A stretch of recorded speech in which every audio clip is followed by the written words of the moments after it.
Okay, vorneweg die Info vielleicht, wir sind jetzt 2 Monate in Thailand, vom 7. November bis 7. Januar. Und jetzt kommt erstmal die Story von unserem Reisetag, denn da ist einiges passiert und vor allem schief gelaufen. Also angefangen hat alles in Frankfurt, es war total entspannt, wir waren viel zu früh da, aber es war super entspannt alles, deswegen auch. Dann sind wir mit Air China nach Shanghai geflogen. Der Flug war super, es war ein komplett neues Flugzeug, das hatte so super viele Filme und Zeug und es hatte sogar einen Jet, den wir vielleicht ein bisschen missbraucht haben. Aber dann sind wir in Shanghai angekommen und ab da ging alles schief, was schief gehen konnte. Erstmal, wir sind aus unserem Flugzeug raus, ganz normal, und dann gab es praktisch keine Schilder. Und es gab ja, wir waren ja auf einem Transit-Flight. Also wollten wir zum Transit und der Pfeil ging nach unten und dann kamen wir da an und dann war da eine ewig lange Schlange und wir dachten so, okay, wir müssen uns wohl da anstellen. Aber warum ist das die Immigration? Wir wollen ja nur in den Transit-Bereich.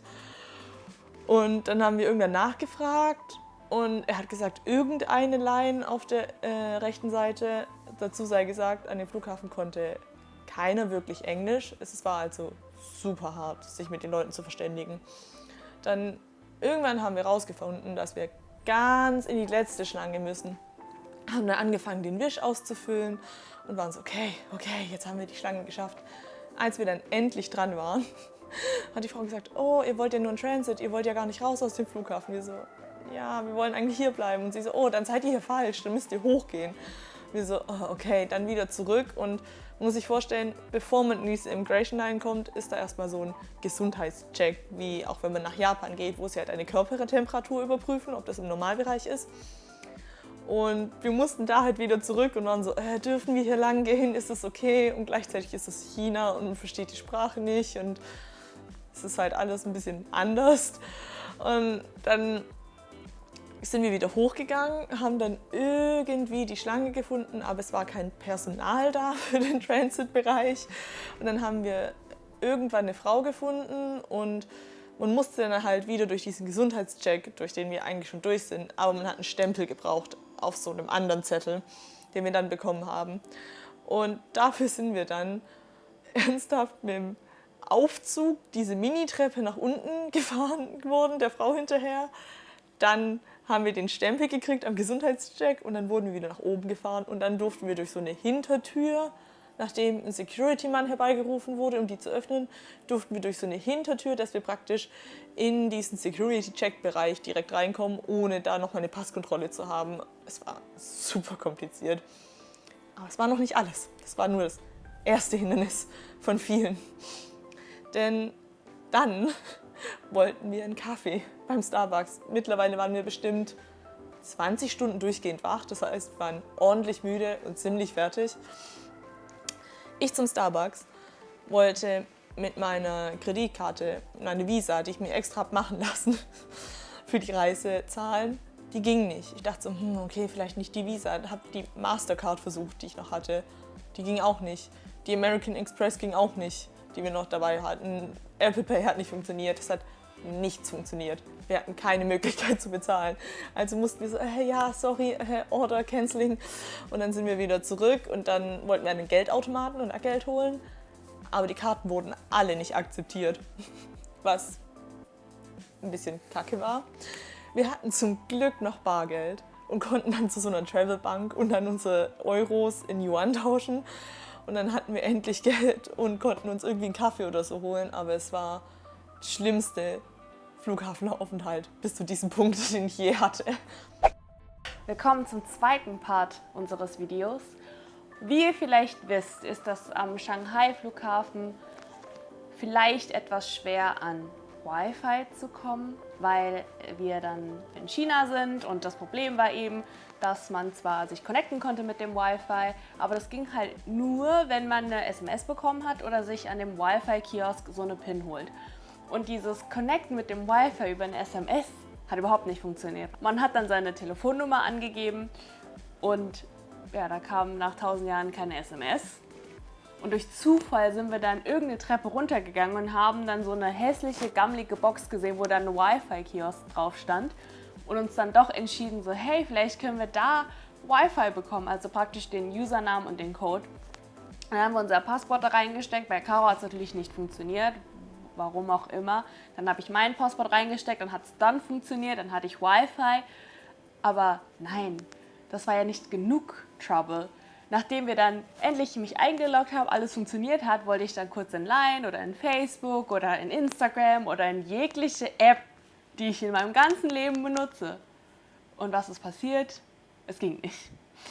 Dann habe ich mir überlegt, warum ging das nicht? Warum kann ich nichts benutzen? Dann habe ich gedacht, China hat ja alles geblockt. Dann ging das zum Glück dann durch eine VPN. Also wenn ihr in Shanghai am Flughafen seid, empfiehlt sich wirklich nur, entweder tut ihr über euren eigenen Anbieter dann Datenvolumen kaufen, dann sind die Apps nicht geblockt, komischerweise.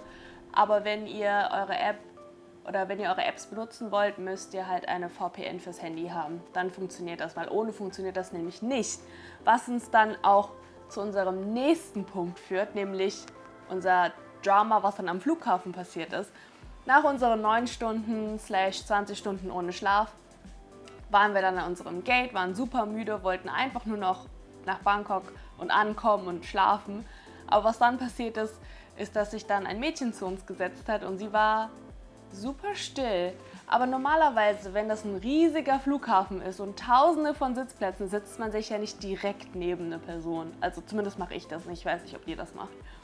Sie hat sich dann direkt neben mich gesetzt und ich hatte so ein Gefühl, dass sie irgendwie was sagen wollte. Und ich weiß nicht warum, dann habe ich sie auf Thai angesprochen und habe sie gefragt, ob sie Thailänderin ist. Und dann hat sie sich zu mich umgedreht und hat dann angefangen, praktisch zu heulen.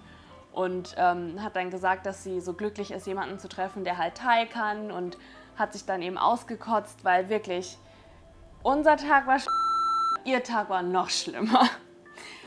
Sie wollte nach Amerika, hatte eben auch einen Transit in Shanghai. Und sie konnte gar kein Englisch, konnte wirklich nur Thai und konnte sich ja nicht mit dem Wi-Fi verbinden. Also funktioniert das auch nicht mit dem Google Translate oder ähnlichen Apps. Naja, dann hat sie halt ihren Flug verpasst, weil nämlich die Flugleitung oder die Leute am Flughafen irgendwie unfähig waren, sie zu ihrem Gate zu bringen. Und dann gab es irgendwie so viel Drama, dass sie dann ihren Flug verpasst hat.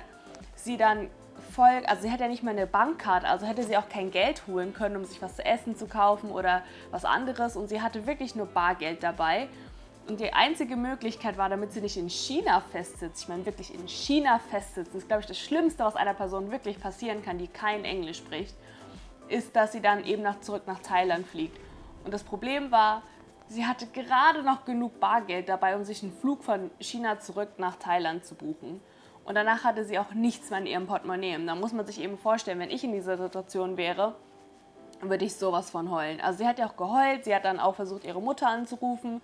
Die haben ihr dann ein Visa gegeben, obwohl sie eigentlich kein Visa braucht. Das war genau die gleiche Situation wie bei uns. Sie stand dann da unten, musste dann ein Visa machen, für halt 2 Tage in China. Aber sie braucht ja auch kein Visum. Sie muss ja einfach nur zu ihrem Gate gebracht werden. Aber irgendwie hat das Personal das nicht hinbekommen, sie zu ihrem Gate zu bringen. Und sie hat dann dadurch ihren Flug verpasst nach Amerika. Und es war halt ziemlich schlimm, weil sie dann nicht wusste, wie sie zurückkommt. Naja, dann haben wir ihr halt geholfen, haben ihr dann was zu trinken gekauft. Ich habe dann mit ihr geredet, habe gesagt dann nur so, wenn es noch irgendwelche Probleme gibt, dann soll sie mir Bescheid geben. Und danach war sie eben auch bei uns dann die ganze Zeit zusammen. Aber wirklich, also sowas sollte nicht egal jemandem passieren. Und sie hat auch gemeint, sie hätte alle Leute am Flughafen gefragt und irgendwie keiner konnte ihr helfen. Und ich weiß auch nicht, was das halt eben aussagt über solche Situationen. Ja, dann, was ist dann noch passiert? Ich dachte, nach diesem Drama kann es ja gar nicht schlimmer werden. Wir gehen dann in unser Flugzeug, sitzen dann 4,5 Stunden in diesem Ding und das Mädel ist halt bei uns und wir passen so ein bisschen auf sie auf, weil sie auch ein bisschen jünger war. Sie ist gerade 19 geworden. Ich weiß, vielleicht für euch ist das ziemlich alt, aber so für Asien ist 18, 19 auch ziemlich jung, weil ja voll oft die Volljährigkeit erst mit 20, 21 kommt.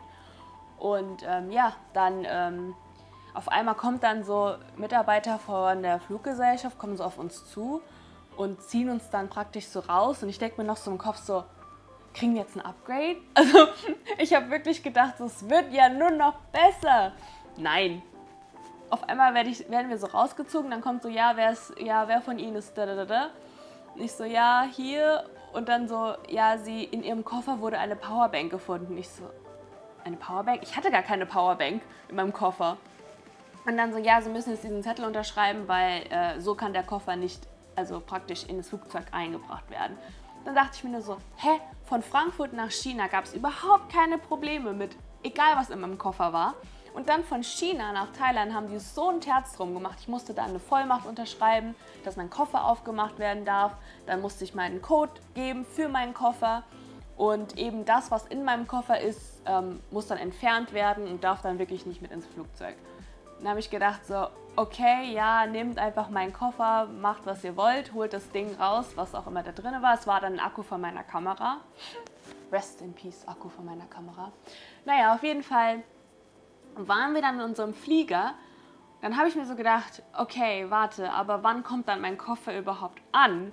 Wird es dann nicht mit dem nächsten Flieger gebracht? Aber nein, so einfach geht das ja nicht.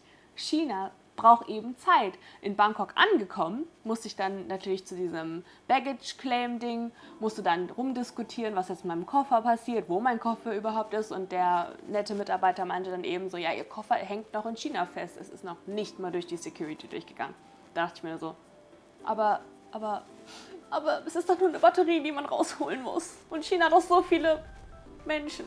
Naja, auf jeden Fall habe ich dann gedacht, hat er gemeint, irgendwann abends kommt es dann an. Aber nein, es kam nichts an. Und ihr müsst euch vorstellen, ihr seid in einem fremden Land, okay, für mich ist es nicht so fremd, aber ihr seid in einem anderen Land, ihr seid nicht in eurer Wohnung, ihr habt nichts. Ich hatte keine Klamotten, ich hatte gar nichts. Und zum Glück war Caro da und hatte 2 Schlafanzüge eingepackt. Also ich habe dann wirklich alles von ihr ausgeliehen, weil sonst hätte ich ja gar nichts zu anziehen gehabt. Und das ist nicht so geil. Vor allem nicht in einem heißen Land wie Thailand. Ja, aber das waren so unsere Leidensgeschichte von Bangkok, als wir dann endlich angekommen sind und das dann endlich in unserem Bett lagen und am nächsten Tag endlich der Anruf kam, dass mein Koffer angekommen ist, sind wir auch endlich angekommen in diesem Land, in dieser Stadt. Aber Ehre wem Ehre gebührt, der Shanghai-Flughafen an sich ist wirklich schön. Es hat sehr viele kleine Läden, auch im Gate-Bereich.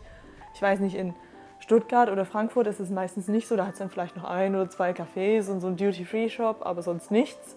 Es hat 4 oder 5 Starbucks geführt, es hat noch andere Cafés, es hat 4 Restaurants und so, also man kann es wirklich gut aufhalten da. Und das Schöne ist, weil der so groß ist und so weitläufig ist, gibt es immer wieder freie Ecken, wo du dich hinsetzen kannst, hinlegen kannst. Aktuell ist ganz hinten am Ende von den Gates ist so ein Aufbau für irgendeine Ausstellung oder so, mit wie so einem kleinen Garten und so weiter. Also da kann man sich so richtig gemütlich hinsetzen. Ich bin dann auch gleich mal auf diesem Stuhl 1 Stunde eingeschlafen und war komplett weggetreten, bis dann das australische Pärchen um die Ecke kam und so, hey, mit dem wir vorhin in der Schlange standen, die gleiche Odyssee mit dem Transit-Visa wie wir hinter uns hatten. Also es ist irgendwie so ein Common Theme in diesem Flughafen, dass man beim falschen Visum steht. Aber ansonsten an sich wirklich schön. Wäre der Flughafen besser beschildert. So, das war jetzt unsere Story von unserem ersten Transit in Shanghai. Nicht zu empfehlen. Außer man hat sehr viel Zeit. Ja, also wir hoffen, euch hat das Video gefallen und falls ihr noch irgendwelche Fragen habt zum Shanghai Airport oder andere Fragen, hinterlasst einfach einen Kommentar unten. Wir würden uns freuen, wenn ihr ein Like hinterlasst oder uns auch subscribt. Und ja, dann sehen wir uns beim nächsten Mal.